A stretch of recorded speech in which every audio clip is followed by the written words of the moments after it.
to go over how we traded today, how we lost, in fact, which is something that I don't get to show you guys that often.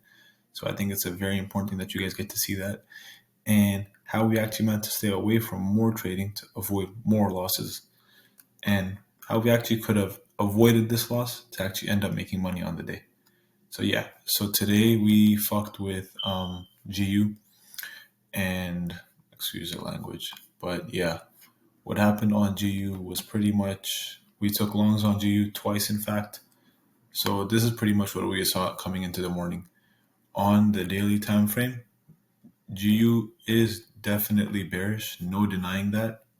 So we can just look into the further details of it. But GU is just flip bearish and coming into this fair value gap. But we know that we're likely going to see an internal retracement back into this fair value gap that was made right here. So that's pretty much what I'm expecting. I like to see that structure is being built around it. I'm also seeing that internal bullish structure is being respected. In other words, I'm just expecting further more of this fair value gap to get filled. Cool. With that being said, coming into the morning, targeted at like a premium target of equilibrium. So I was just like, okay, that's good to go. What do we notice? Change of character here. Order block mitigation into London open. Break of structure on the hourly with that, and 4-hour breaks. And then from there, I see that we mitigate this fair value gap. And when I see this fair value gap get mitigated and lack of 15-minute break of structure, I just pretty much waited for a 1-minute break of structure because 5-minute structure had also been maintained. So I saw this 1-minute break of structure, but it still wasn't enough for me right here.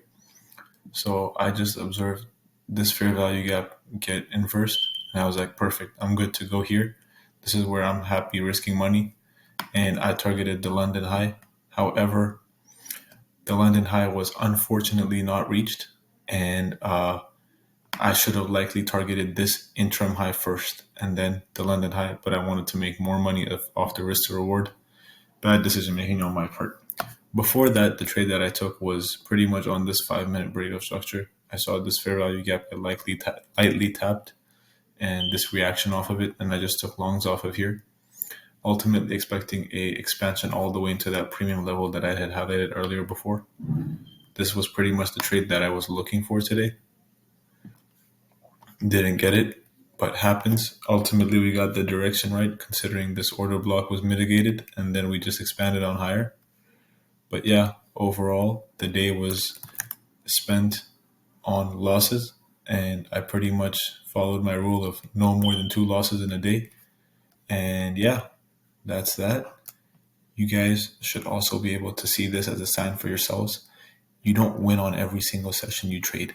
It just is not realistic. But what you need to be able to do is step away from the market when you do lose. So if you have a rule where you're like, okay, I'm going to take 1 or 2 losses max because my average return whenever I do risk is actually, say, 2, 3, 4R. So whenever I have a losing day, I don't want it to set me back that much. So what does that mean? For me, that's okay. I cannot lose more than twice in a day.